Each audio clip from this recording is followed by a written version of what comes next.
it was a little tiny ad in the Houston Chronicle. That's when you used to look for jobs in the newspaper. We call it the bowels of the criminal courthouse. And it was just the intake division, and that's where all of the law enforcement officers would come to talk to the prosecutors to see if they could make their case. In the old days, there weren't emails, and they didn't send things through the computer. They would have to show up in person, talk to the prosecutors, and they would a lot of times have their inmates with them. So the inmates would sit there on the floor. The lawyer would be in the office next door. I'd be there at my little typewriter, typing up the information or the indictment. So I started learning a lot at that point about the criminal justice system, about working with law enforcement, and I just loved it, of course. I was fascinated by it.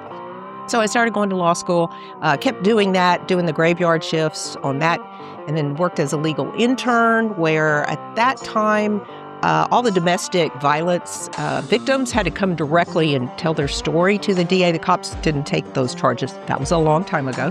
And so I would meet one-on-one with those women and men sometimes, and kind of got a taste for working with victims. And so when I graduated from law school, I jumped in, and they hired me at the DA's office as a prosecutor.